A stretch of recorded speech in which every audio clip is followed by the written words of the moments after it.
এটা নিয়ে আমি সম্মেলন প্রেস ক্লাবে এটার উপর যে মডারেটর কন্ট্রোল না করে, ভাষা কন্ট্রোল না করে, ভোটচুন্নি মানে কি? আমাদের প্রধানমন্ত্রী শিক্ষা রানিং প্রধানমন্ত্রী, what kind of language, how dare you! Arrest করা উচিত। আমি মনে করি গভর্নমেন্টের দৃষ্টি আকর্ষণ করছি, এই তারিখ বারবার বেয়াদবি করাচ্ছে আমার প্রধানমন্ত্রীকে, ওকে অ্যারেস্ট করা উচিত। বিএনপি তো ঘুমের মধ্যে আছে। বিএনপি কি মনে নাই 96 সালে যখন একতরফা নির্বাচন করেছিল, মাত্র 15 দিন ছিল। আসসালামু আলাইকুম, আপনারা সবাই কেমন আছেন? আশা করছি সবাই ভালো আছেন। তো আমি আপনাদের কাছে দেখাবো আগামী নির্বাচনকে কেন্দ্র করে গুরুত্বপূর্ণ তথ্য দিলেন নেতাকর্মীরা, যা শুনলে আপনারা অবাক হয়ে যাবেন। তো আমি আপনাদের কাছে এই ভিডিওগুলো সমস্যা করে দেখাবো। তো আজকের এই ভিডিওগুলো অত্যন্ত গুরুত্বপূর্ণ। তো আমি আশা করবো যে আপনারা এই সফল ভিডিওটি দেখবেন, আর এই সফল ভিডিওটি দেখলেই বিস্তারিত জানতে পারবেন। আর এই ভিডিওগুলো দেখানোর আগে আপনাদের কাছে আমার ছোট্ট একটি রিকোয়েস্ট, আপনারা যদি আমার চ্যানেলে নতুন হয়ে থাকেন তাহলে এরকম আপডেট নিউজ সবার আগে পেতে আমার এই চ্যানেলটি সাবস্ক্রাইব করে আমার সাথেই থাকুন। আর এখন চলুন কথা না বাড়িয়ে আমরা ভিডিওগুলো দেখে আসি। দুমড়ায় মুচড়ায় একবারে কাগজের মতো মুটকায় ফেলে দেওয়া হবে, এরকম একটা অবস্থা। তখন এরা আইসা উল্টাপাল্টা বক্তব্য দিচ্ছে যে মহিলা লীগকে ফালাবে। মানে এরা খেলাধুলা করতে করতে কখন এদের মা বোনদেরকে ব্যবহার করা শুরু করেছে, এদের সেই দিকে খেয়ালই নাই। ঠিক আছে, একদম খেয়াল নাই, একদম বেখবর হয়ে গেছে। আমি শুধু একটা কথা বলি, আমরা রাজনীতি করি যেটাই করি, দিন শেষে আমাদের মা বোনদেরকে সম্মান করতে হবে। ঠিক আছে, আমি কিন্তু এখানে পার্সোনালি আইরিন খানকে কিন্তু আমি গালি দেই নাই, আমি এখানে আরেকটা বোন আছে তাকেও গালি দেই নাই। তাদেরকে অসম্মান করার কোনো প্রশ্নই আসে না। আমাদের লড়াইটা হলো রাজনৈতিক লড়াই। আমি কিন্তু শেখ হাসিনাকে ব্যক্তিগতভাবে গালি দিচ্ছি না। আমি 2014 এবং 18 সালে ভোট চুরি হয়েছে এবং সেই ভোট চুরির প্রধান অধিনায়ক হলো শেখ হাসিনা, সেজন্য ওনাকে ভোট চোর বলছি বা ভোট চুন্নি বলছি।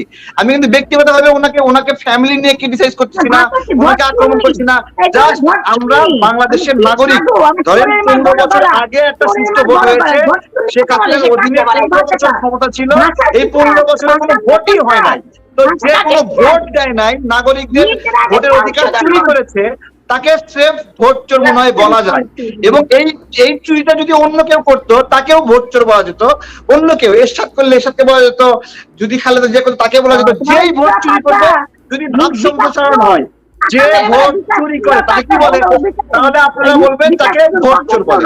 যে ভোট চুরি করে কিন্তু স্ত্রীলিঙ্গ হয়, তাহলে কি বলবো? তাহলে আমরা ভোট চুরি বলবো। ঠিক আছে, এগুলো খুব সাধারণ বিষয় এবং এই সাধারণ বিষয়গুলো আইন আপনারা মানতে পারছেন না। এমনকি তাদের দলের লোকেরা নোংরা কথা বলে সেগুলো মানতে পারছে না। আমার কথা হলো, আপনারা হজম করতে শেখেন, মানতে শেখেন, কথা বলবেন, আপনি বলেন। আমি ঠিক আছে, শেষ করতে দেন, বক্তব্য শেষ করে আগে আইনাপা বলুন। How dare you! ভোট চুরি বলে এটা ভাষা আগে আইনাপা বলুন। এগুলো মডারেটর, আমি মডারেটরকে আমি ওয়ার্নিং করছি, এগুলো এক্সপান্স না করে কিন্তু নেক্সট আমরা ধর্মঘট করব। তো সব টকশো ব্যক্তিত্ব ধর্মঘট করব আমরা। আপনি ধর্মঘট করার আগে কোনাকে বলতে দেন, একটু শেষ করতে দেন, আর বলতে দেন। আপনি প্রত্যেক কথা যদি ইন্টারাপ্ট করেন তাহলে কি হবে? একটু বলতে দেন। আচ্ছা, আইনাপা বলুন, আইনাপা বলুন। এটা নিয়ে আমি সম্মেলন প্রেস ক্লাবে এটার উপর যে মডারেটর কন্ট্রোল না করে, ভাষা কন্ট্রোল না করে, ভোটচুন্নি মানে কি? আমাদের প্রধানমন্ত্রী শিক্ষা রানিং প্রধানমন্ত্রী, what kind of language, how dare you! Arrest করা উচিত। আমি মনে করি গভর্নমেন্টের দৃষ্টি আকর্ষণ করছি, এই তারিখ বারবার বেয়াদবি করাচ্ছে আমার প্রধানমন্ত্রীকে, ওকে অ্যারেস্ট করা উচিত। আমি মনে করি এটা পানিশমেন্ট করা উচিত। আমাদের ভালোবাসা কি দুর্বলতা? আমাদের নমনীয়তা কি দুর্বলতা? How dare you!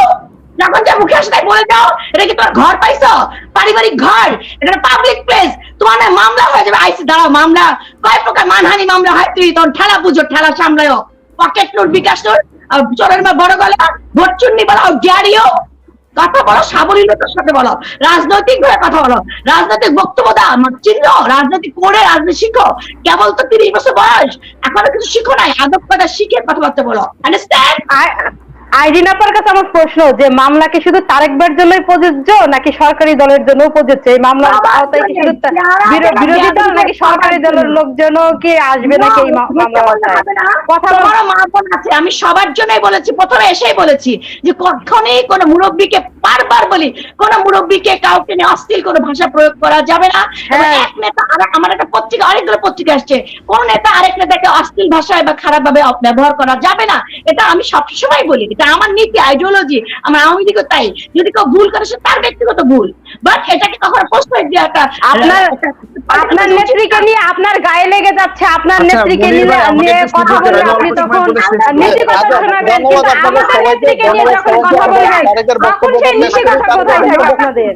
যখন খালেদা জিয়া জেলে যায় সবাই বলেছিল চোরের কি চোর চোর ধরা পড়েছে, আর ন তাকে এটা বলা যাবে না, সে মুরব্বী মানুষ, তাকে এইসব বলা তাকে বলা হয়েছিল যে এতিমের টাকা কিনতে পারে, এখন জেলে আছে। তখন অনেক কথা বলতো, হই হই রই রই চোরের মা গেল কই। আমি বলেছিলাম না, সে বলা যাবে না, সে 75 বয়স। আচ্ছা, ধন্যবাদ। আরেন খান একটু তারেককে শেষ করতে দেন, শেষ করতে দেন। ধন্যবাদ। আমার আওয়ামী লীগও তাই করে। জি, আচ্ছা, জি, ধন্যবাদ। হ্যাঁ, তারেক ভাই কন্টিনিউ করতে পারেন। ভাই এটা কি টক শো নাকি মাছ বাজার, কি অবস্থা ভাই? শেষ করতে দেন। হ্যাঁ, তারেক। আচ্ছা, আমি কি শুরু করব? জি, জি, বলেন। তারেক ভাষা শুরু করছে। আচ্ছা, ঠিক আছে। আসলে আমি আইরিন আপার কথায় অনেক ভয় পাইছি এবং ভয় পেয়েছি প্রচুর। ঠিক আছে, আমি আসলে আইরিন আপা এবং হাসান মাসুদের মধ্যে কোনো পার্থক্য খুঁজে পাচ্ছি না।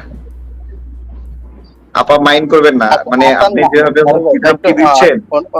ঠিক আছে, হাসান মাহমুদ, হাসান মাহমুদ না, হাসান মাহমুদ নাকি হাসান মাহমুদ, আমি আসলে আইরিন আপার সঙ্গে ওনার পার্থক্য খুঁজে পাচ্ছি না আপা। ঠিক আছে, যেভাবে নেন বলতে বাধ্য হলো। দেখেন, মানে আমরা দীর্ঘদিন ধরে ভোট বঞ্চিত আপা, আপনাদের এই কষ্টটা ফিল হবে না, বুঝছেন? টাইমে কখন কে আমরা দীর্ঘদিন ধরে ভোট বঞ্চিত। প্লিজ। ঠিক আছে, আমি আমার বয়সে ভোট দিতে পারি না।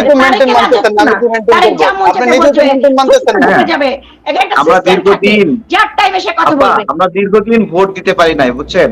আমরা যখন থেকে কিশোর ছিলাম তখন তখন প্রথম একটা সুষ্ঠু নির্বাচন হয়েছে, বুঝছেন? আমরা যখন কিশোর ছিলাম তখন সুষ্ঠু নির্বাচন একটা হয়েছে 15 বছরের আগে সময়। এরপরে যখন থেকে আমরা ভোটার হলাম তখন থেকে ভোট দিতে পারি নাই। এই যে ভোট দিতে পারি নাই, কেন ভোট দিতে পারি নাই, এর জন্য দায়ী কে?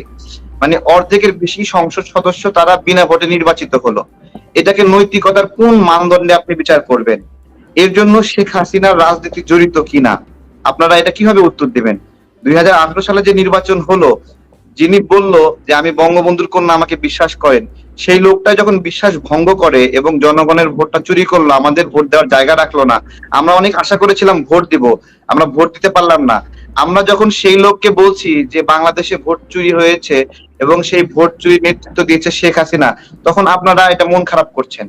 ভাই, ভোট চোর তো পুরুষবাচক শব্দ, ভোট চুন্নি তো স্ত্রীবাচক শব্দ। একজন মহিলার ক্ষেত্রে আমরা কেন চোর বলবো, চুন্নি বলবো না কেন? ঠিক আছে, যেহেতু বাংলাদেশের প্রধানমন্ত্রী, তারেক ভাই, উনি যেহেতু বাংলাদেশের প্রধানমন্ত্রী, আমার মনে হয় ন্যূনতম কার্টেসি মেইনটেইন করে রেসপেক্ট দিয়েই কথা বলা উচিত। ঠিক আছে, আমি তাহলে ওনাকে মানে কিভাবে বলি যে আপনারা একটা সমর্থক শব্দ খুঁজে দেন যেটাতে আপনার হলো জনগণের ভোট মেরে দিলে, জনগণের ভোট ডাকাতি করলে সেই সমর্থক শব্দ বলা যাবে, সেরকম একটা শব্দ আপনারা খুঁজে বের করে দেন আমাকে। মানে একটা সিনোনিম শব্দ খুঁজে দেন যেই শব্দটা আমি বলতে পারি। মানে আমাকে তো কিছু একটা বলতে হবে যে আমরা ভোট দিতে পারি না, আমাদের ভোট কেউ একজন ছিনতাই করেছে, আমাদের ভোট লুটপাট করেছে, কেউ একজন লুটপাট করেছে, এটা তো আমাদেরকে বলতে হবে। আপা, আপনি বলেন, যদি কেউ ভোট লুটপাট করে তাকে কি বলা যায় বলেন? কি ভাষায় বলবো বলেন? বিএনপি তো ঘুমের মধ্যে আছে। বিএনপি কি মনে নাই 96 সালে যখন একতরফা নির্বাচন করেছিল, মাত্র 15 দিন ছিল, বিএনপি মনে করছে যে ওই নির্বাচনই আমাদের জননেত্রী শেখ হাসিনা করবে। আসলে না, জননেত্রী শেখ হাসিনা সকল দলের সাথে সকল দলকে নিয়েই জাতীয় নির্বাচন, সুষ্ঠু নিরপেক্ষ নির্বাচন হবে। তারা সারা বাংলাদেশে যে উন্নয়ন হয়েছে, এই উন্নয়নের দ্বারা অব্যাহত রাখার জন্য আপনারা সবাই জননেত্রী শেখ হাসিনাকে আপনারা ভোট দিবেন। জননেত্রী শেখ হাসিনাকে সবাই পছন্দ করে ভোট দিবে বিদায় আজকে এই বিরোধী দলের নেত্রীরা অপপ্রচার চালাচ্ছে যে 14 সালে কি ভোট হয়নি? বাংলা ভাষা নিয়ে আন্দোলন করেছিল তখন শেখ মুজিবুর রহমানের কিন্তু আন্দোলন করেছিল। যখন 1971 সালে বঙ্গবন্ধু শেখ মুজিবুর রহমান যখন রাজপথে ছিল, তার রেড ক্রসেন্ট ময়দানে, সরোয়ার্দী উদ্যানে যে ভাষণ দিয়েছিল যে এবারের সংগ্রাম স্বাধীনতার সংগ্রাম, এবারের সংগ্রাম মুক্তির সংগ্রাম। তারই সুযোগ্য নেত্রী জননেত্রী শেখ হাসিনা, সে কখনোই কোনো কালো হাতকে, ঠিক আছে, বিরোধী দলকে আমাদের রাজপথে আন্দোলন সংগ্রাম করবে, তার কর্মীরা বসে থাকবে, এটা কখনোই হতে দিবে না। আমি আশা করছি যে আপনারা সম্পূর্ণ ভিডিওটি দেখেছেন। আপনাদের যদি বিষয়টি নিয়ে কোনো মতামত থাকে আমাকে অবশ্যই কমেন্টে জানাবেন। আর আপনারা যদি আমার চ্যানেলে নতুন হয়ে থাকেন তাহলে আমার এই চ্যানেলটি সাবস্ক্রাইব করে আমার সাথেই থাকুন। তো দেখা হচ্ছে পরবর্তী ভিডিওতে। সে পর্যন্ত সবাই ভালো থাকবেন, সুস্থ থাকবেন। আল্লাহ হাফেজ।